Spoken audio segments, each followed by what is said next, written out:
حضرت جابر بن عبداللہ رضی اللہ تعالیٰ یہ انصاری صحابی تھے، ایک غزوے سے واپس تشریف لا رہے ہیں۔ ان کے والد گرامی جو تھے وہ جنگ احد میں شہید ہو گئے۔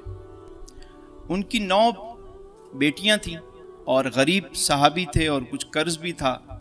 ایک غزوے سے واپسی پر آقا کریم علیہ السلام کے ساتھ حضرت جابر بھی شریک تھے، لیکن ان کی سواری جو تھی وہ بہت کمزور تھی، اونٹ جو تھا وہ بہت کمزور تھا۔ غزوے سے واپس آ رہے ہیں، راستے میں ان کا اونٹ بیٹھ گیا، چلنے کا نام نہیں لے رہا۔ تو حضور علیہ السلام پیچھے تشریف فرما تھے، جب قریب آئے دیکھا جابر بیٹھے میں، اونٹ بیٹھا ہوا ہے۔ پوچھا جابر کیا ہوا؟ کہا حضور یہ میری سواری ہے، یہ چلنے کا نام نہیں لے رہی، کمزور ہے۔ فرمایا کہ اچھا۔ حضور علیہ السلام نے اپنی اونٹنی کو ساتھ بٹھایا، نیچے تشریف لائے اور حضرت جابر کے ہاتھ میں ایک عصا تھا، ان سے عصا لیا اور ہلکی ہلکی ضربیں ان کے اونٹ کو لگائیں۔ اونٹ فوراً جو ہے کھڑا ہو گیا۔ بس حضور علیہ السلام کے ہاتھ میں وہ عصا، اس کو مس ہونا تھا اور وہ اونٹ سے ٹچ ہونا تھا۔ اللہ اکبر، اس میں تو لگتا ہے اس کے بدن میں کرنٹ آ گیا، وہ مست ہو کے جھومنے لگا۔ حضرت جابر جلدی سے اس کے اوپر سوار ہو گئے، حضور علیہ السلام بھی سوار ہوئے اپنی سواری پہ اور سفر پھر آگے چل پڑا۔ اب اونٹ جھومتا ہوا جا رہا ہے اور ساتھ میں میرے آقا کریم علیہ السلام کی رفاقت جو ملی اسے۔ اونٹ جا رہا ہے جھومتا ہوا سوئے مدینہ۔ حضور علیہ السلام نے اب دیکھیے کہ اپنے صحابی کے احوال کیسے معلوم کیے۔ کسی کے گھر کے حالات پتہ کرنے ہو نا، آپ کا سنگی بیلی ہے تو اس کا طریقہ کیا ہے، دیکھیے کیسی تعلیم دی۔ پوچھا جابر شادی کی؟ کہا حضور کی۔ کماری لڑکی سے کی یا کسی بیوہ سے کی؟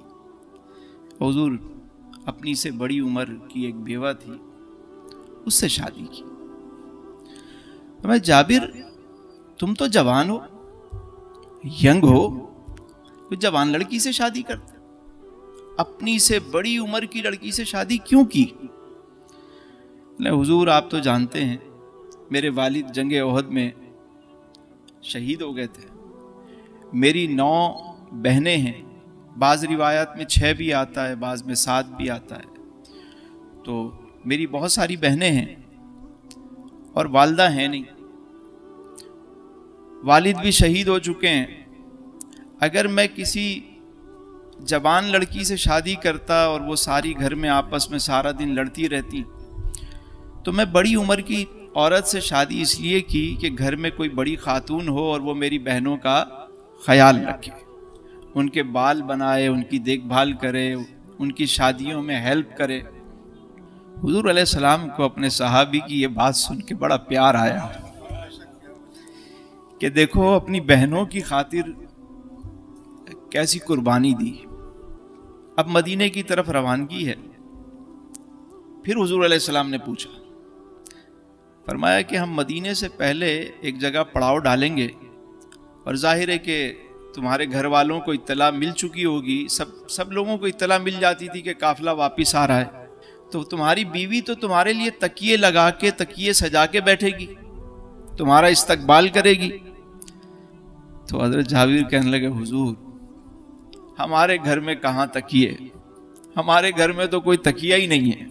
یعنی اب دیکھیے کہ حالات کیسے معلوم کر رہے ہیں، پوچھ نہیں رہے، سوال ایسا کیا کہ وہ خود ہی اس کا جواب جو ہے وہ آ جائے۔ حضور علیہ السلام سمجھ گئے سواری چل رہی ہے، تو حضور علیہ السلام نے بات چھیڑی، فرمایا جابر اب تو تمہارا اونٹ ٹھیک ہو گیا، اب تو دیکھو کیسے مست ہو کے دوڑ رہا ہے، ایک کام کرو اپنا یہ اونٹ مجھے بیچتے ہو؟ کہا حضور ایک ہی تو سواری ہے، اگر آپ کا حکم ہے تو اور بات ہے، لیکن میرے پاس سواری یہی ہے، آپ کا حکم ہے تو پھر تو کوئی سودا کرو، بیچنا چاہتے ہو تو بات کرو، بولی لگاتے ہیں۔ کہا حضور جیسے آپ، میں 1 درہم میں یہ اپنا اونٹ بیچ دو ہمیں۔ حضور 1 درہم تو بہت کم ہے، لیکن اگر آپ کا حکم ہوگا تو پھر تو کوئی بات نہیں ہے. اچھا چلو 2 درہم کر لیتے ہیں. حضور 2 بھی، اب 3 کر لیتے ہیں. 4 درہم، بولو 5 6، بولی بڑھتی گئی، یہاں تک کہ آپ علیہ السلام نے فرمایا کہ جابر 40 درہم لیتے ہو؟ جابر کہنے لگے اب بالکل ٹھیک ہے، اب بالکل ٹھیک ہے، اب سودا طے ہے، مگر میری ایک شرط ہے حضور. فرمایا وہ کیا؟ عرض کی حضور بس سودا ہونے کے بعد اتنی مہلت دیجیے گا، میں اپنا یہ اونٹ ابھی آپ کو نہیں دوں گا، پہلے میں مدینے اپنے گھر جاؤں گا، وہاں جا کے سامان اتاروں گا، سامان اتارنے کے بعد میں لا کے آپ کے حوالے کروں گا. یعنی یہ بھی ایک بات ہے نا کہ سودا طے ہو گیا، یعنی ایک چیز آپ نے بیچ دی، اس کے بعد تو آپ اس کے مالک نہیں رہے. تو انہوں نے اجازت لی کہ اتنی دیر میں اسے یوز کر سکتا ہوں. تو آپ نے فرمایا ٹھیک ہے کوئی بات نہیں. مدینہ شریف پہنچ گئے، حضرت جابر اپنے گھر چلے گئے اور وہ سامان اتارا اور واپس حضور کی خدمت میں آئے. کہا حضور یہ اپنا اونٹ جو ہے وہ لے لیجئے. آقا کریم علیہ السلام نے فرمایا بلال جابر کو 40 درہم بھی دو اور اس سے کچھ سوا بھی دو. 40 بھی دو اور سوا بھی دو، یعنی تھوڑا سا زیادہ بھی دو. یہ میرے حضور کا طریق تھا کہ جب بھی کسی سے کوئی معاملہ طے ہوتا تو جو طے ہو جاتا وہ تو عطا فرماتے ہی، ساتھ میں کچھ بخشش بھی. اور صحابہ جو الگ سے ملتا تھا نا، جیسے ایک درہم زیادہ مل گیا تو صحابہ کرام جو اصل رقم ہوتی وہ تو آگے خرچ کر دیتے، لیکن وہ جو ایک ملتا اس کو اپنے پاس رکھتے تھے کہ یہ حضور کی طرف سے تحفہ ملا ہے. تو 40 درہم بھی ملے اور سوا بھی ملا. اور یہ ہمارا مسلمانوں کا یہی طریقہ تھا. آپ دیکھیے ہم چھوٹے ہوتے تھے، سبزی لینے جاتے تھے، اشرف بھائی بھی بیٹھے میں ہیں، سجاد بھائی، سبحان بھائی، یاد ہوگا کہ سبزی والا سبزی دینے کے بعد دھنیے کی ایک گڈی اور تھوڑی مرچیں ویسے ہی ڈال دیتا تھا. گوشت والا گوشت تولنے کے بعد ایک آدھ ہڈی یا کوئی تھوڑا سا ٹکڑا گوشت کا وزن کے بعد الگ سے دے دیتا تھا. ہمارا درجن جو ہے وہ 13 کا ہوتا تھا. کتنے کا ہوتا تھا؟ 13 کا درجن ہوتا تھا. کیلے ایکسٹرا. بھئی آٹا تولتے تھے 1 کلو ہو گیا، ہاں بھئی تھوڑا سا آخر میں اوپر، چاول تھوڑے سے ایکسٹرا. دودھ والا جو ہے وہ 1 لیٹر دیتا، اس کے بعد آخر میں تھوڑا سا اور ڈال دیتا تھا. یاد ہے کسی کو؟ شادی ہوتی تھی تو 50 روپے نہیں ملتے تھے، 51 روپے. کتنے؟ 51. 100 روپے نہیں، 101. بھئی یہ ایک کیا تھا؟ کبھی آپ نے سوچا یہ ایک کیا تھا؟ یہ ایک وہ میرے حضور کی سنت تھی، یہ وہ میرے حضور کا طریقہ تھا. یہ ایک جو ہے وہ برکت تھی. مسلمانوں کے اندر برکت ہی برکت ہوتی تھی. اوئے ہوئے ہوئے، غریب سے غریب آدمی ہے گھر میں برکت ہے. غریب کی بیٹی بھی آئی جاتی تھی محلے میں، کسی کو پتہ نہیں چلتا تھا کہ شادی کی، سارا محلہ لگا ہوا ہے. چلو بھائی مہمان آ گئے تو 2 وہاں 2 وہاں 1 وہاں، چلو بھائی ہو گیا کام. اتنے لنگر خانے نہیں تھے اس وقت، مگر کوئی بھوکا سوتا نہیں تھا. پڑوسیوں کے ہاں کھانا بھیجا جاتا تھا. بلکہ ہوٹلوں میں نے دیکھا، ہم جاتے تھے نہاری کھانے اور کہیں کبھی ہوٹل پہ چلے گئے تو 1 سالن لیتے تھے، 2-4 دوست ہوتے مل کے پیسے جمع کرتے، روٹیاں فری ہوتی تھیں، سالن کے پیسے لیتے تھے اور اس کے بعد جو ہے وہ گریوی آتی رہتی تھی، پیٹ بھر جاتے تھے. کوئی لنگر کھانے نہیں تھے، مگر غریب کا بھی پردہ پوشی رہتی تھی. جمعرات کو ہر گلی میں کچھ نہ کچھ لوگ بانٹتے تھے. کہیں ریوڑیاں بٹ رہی ہیں، کہیں جلیبیاں بٹ رہی ہیں، کہیں میٹھے چاول. جمعرات ہے، آؤ بچوں شیرنی لو، بانٹ رہے ہیں. یہ بانٹنے کا کلچر تو مسلمانوں کا تھا. ہائے افسوس کہ اب وہ برکت کیوں نہیں ہے؟ امیر سے امیر آدمی بھی جس کے پاس کروڑوں روپے ہیں وہ بھی رو رہا ہے، غریب بھی رو رہا ہے. وجہ کیا ہے؟ وجہ یہ ہے کہ وہ جو سوا تھا نا، وہ جو درجن 13 تھا وہ ہم نے ختم کر دیا ہے. آپ دیکھیے، اب تو کسی سے کہو بھائی آدھا کلو دیں، 400 گرام کا پیکٹ دے دیتا ہے، لے جا. 1 کلو چاہیے، وہ 800 گرام کا پیکٹ ہے، کم کر دیں. ہم تو تول بھی پورا نہیں دیتے. کہیں سے لیٹر پیٹرول کا آپ ڈلوائیں، اللہ ماشاءاللہ کوئی پمپ ہے. اکثر جگہ کیا ہوتا ہے؟ یہ برکت کیوں نہیں ہے؟ بے برکتی اسی وجہ سے ہے کہ ہم نے سوا دینا چھوڑ دیا. آج بھی اگر فارمولہ ہے یہ، کوئی شخص اپنا درجن 13 کر لے نا، تھوڑا سا زیادہ دینا شروع کر دے. کوئی سودا کسی کے ساتھ کریں، جب معاملہ ہو جائے آخر میں اس کو تحفے کے طور پہ کچھ زیادہ دیتے ہیں. آپ دیکھیں، حضور کی سنت کو زندہ کر کے دیکھ لیں، برکت ہی برکت ہوگی.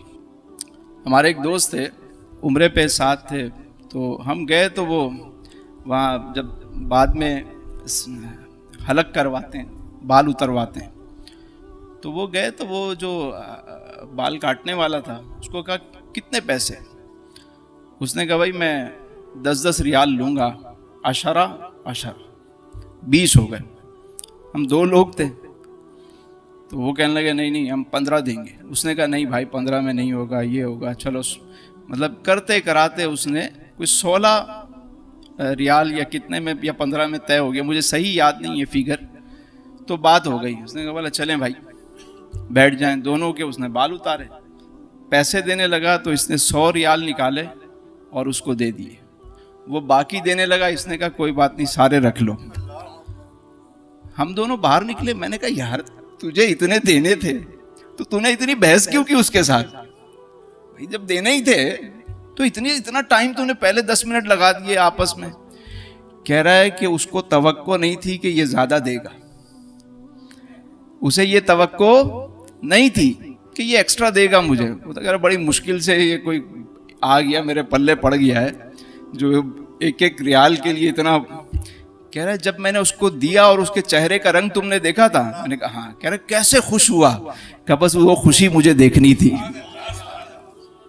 کبھی سودا طے کرنے کے بعد ایکسٹرا دیں اس کو کہ چلو یہ ہماری طرف سے رکھو. آپ دیکھیں اس کا چہرہ کھل اٹھے گا. یہ طریقہ ہے ہمارا، ہم نے چھوڑ دیا یہ طریقہ.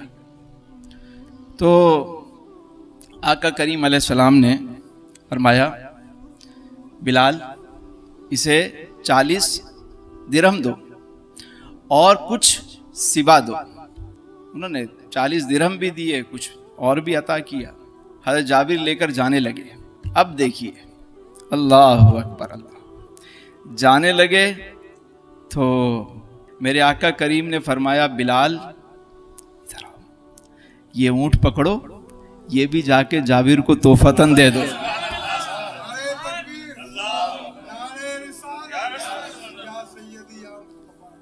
حضرت جابر کو جا کے جیسے ہی اونٹ دیا تو وہ کہنے لگے بلال کیا سودا کینسل ہو گیا؟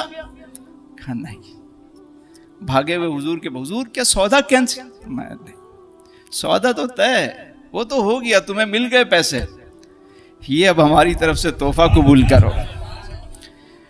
قربان میں ان کی بخشش کے، مقصد بھی زباں پہ آیا نہیں، بن مانگے دیا اور اتنا دیا دامن میں ہمارے. اللہ اکبر اللہ. اونٹ بھی دیا اور سوا بھی دیا. مدد بھی اس انداز سے کی کہ محسوس ہونے سیلف رسپیکٹ کو برقرار رکھا. چاہتے تو 40 درہم ویسے بھی عطا فرما سکتے تھے، لیکن وہ ایک مدد ہوتی. اب جو انداز دیکھیے کہ پہلے سودا کیا، پیسے دیے تو کس چیز کے دیے؟ بھئی خرید و فروخت ہوئی نا، پیسے تو اس کے ملے. اب جو ملا وہ کیا ملا؟ اب اونٹ تحفتاً مل گیا، سواری بھی واپس مل گئی، پردہ پوشی بھی رہی، تکریم بھی رہی، توقیر عزت بھی رہی، عزت نفس بھی برقرار رکھی صحابی کی. اور دیکھیے یہ حضور کی تعلیمات یہی ہیں. کہ کبھی بھی کسی کی مدد کرنی ہو نا، کبھی بھی اسے اس انداز سے نہ دیں. یہ جو ہمارے یہاں کلچر بن گیا ہے کہ لائنیں لگا کے اوئے ہوئے صبح سے شام تک جناب آج راشن بٹے گا، آئیے خواتین بھی بچے بھی دھوپ میں 5,000 کا تھیلا آپ نے بنایا، 400 روپے اس کے رکشے کے لگ گئے آنے کے، 400 جانے کے لگ گئے، باقی بچے 4,000 کے لیے اس کو سارا دن جو آپ نے دھوپ میں بٹھایا اتنے تو ڈاکٹر کو دے دے گی، بچے گا کیا؟ خواتین بیٹھی ہوئی ہیں، بچے بیٹھے ہوئے ہیں، لائنیں لگی ہوئی ہیں، ڈنڈے پڑ رہے ہیں. یہ کون سا طریقہ ہے بانٹنے کا یار؟ آپ 5,000 کا ایک لفافہ بنائیں، اس پہ رمضان گفٹ کوئی بھی نام رکھیں، جا کے لوگوں کے گھروں میں ڈال دیں خاموشی سے. حضور اپنے صحابہ کے احوال بھی پتہ کرتے تھے اور مدد بھی. اب دیکھیے ہمارے یہاں آج بھی بہت سارے گاؤں ایسے ہیں، پیر صاحب آ گئے، سالانہ وزٹ کرتے ہیں، سارے مریدوں کے گھر جاتے ہیں، اور کسی کی بھینس اچھی لگ گئی، وہ ساتھ میں ہوتے ہیں، بھائی پیر صاحب کو بھینس اچھی لگ گئی، اب یہ پیر صاحب کی ہو گئی، بھائی پیر صاحب کی ہو گئی، بیچارے غریب آدمی کی بھینس ہے، وہ کہتا بچوں کے دودھ کی گائیں، ہاں جی ہوں پیر صاحب کو پسند آ گئی ہے، اب یہ بکرا بھی پیر صاحب کا. پیر صاحب ہو گئے، پتہ نہیں کیا ہوگا. اور لوگ یہاں تک میں نے کانوں سے سنا کہ وہ کہتا ہے پیر کی دعا لگے نہ لگے بد دعا ضرور لگتی ہے. اللہ، اور ڈراتے ہیں یہ نہیں دو گے بھینس تو پورا گھر تمہارا تباہ ہو جائے گا. اللہ اکبر اللہ. کیا سیکھا تم نے حضور کی تعلیم سے؟ تمہارا کیا تعلق اس گھرانے سے ہے؟ زاغوں کے تصرف میں، عقابوں کے نشے میں. اللہ اکبر اللہ. یہ کون سا طریقہ ہے؟ پیر صاحب کو پسند آ گئی تو دے دو بھائی، اگلا بندہ بیچارہ رو رہا ہے، اور اوپر سے تڑی یہ ہوتی ہے نہیں دو گے تو تباہ ہو جاؤ گے. اللہ اکبر اللہ. اللہ تعالیٰ ایسے لوگوں کے شر سے بچائے. یہ سب کی بات نہیں کر رہا، ماشاءاللہ ہمارے یہاں بہت اچھے پیرانے الزام بھی ہیں اور بہت بڑی بڑی شخصیات ہیں. میرا تو واسطہ رہتا ہے الحمدللہ. وہ ایسے ڈبے تو ہمارے قریب بھی نہیں آتے، ان کو پتہ ہے بھائی یہ ان کے ساتھ ہماری بنے گی بھی نہیں. تو جو واقعی اہل اللہ ہیں، جو اس وقت دین کی خدمت کر رہے ہیں، الحمدللہ ان سے ہماری بھی دوستیاں ہیں. جو خانقاہ ہوتی تھی وہ سب سے بڑی ویلفیئر ہوتی تھی، ویلفیئر کا ادارہ ہوتا تھا وہ. یہ ہم نے اپنی آنکھوں سے دیکھے. اتنے پیسے ایک شخص دے کے گیا، دوسرا بیٹھا ہوا اس کی شادی ہے بچی کی کوئی ہے، فرمایا دیکھو تمہارے آ گئی ہے، لو تمہارا آ گیا، چلو. خاموشی سے دائیں نے دیا تو بائیں کو پتہ نہیں چلا، بائیں کو یہ سسٹم تھا ہمارا، خانقاہی نظام تھا، بٹھا کے رکھتے بالکل. یہ میں نے آنکھوں سے دیکھا ہے. کہتے بیٹھے رہو بیٹھے رہو، تم بیٹھے رہو باقی چلے جائیں، آنے والی ہے، کیونکہ تم واقعی مستحق ہو، اللہ بھیجے گا تمہارے لیے. اور وہ جتنے آتے تھے وہ خاموشی سے اس کے ہاتھ پہ آ گئے تمہارے، اتنے مل جاتے. یہ طریقہ تھا ہمارے بزرگوں کا.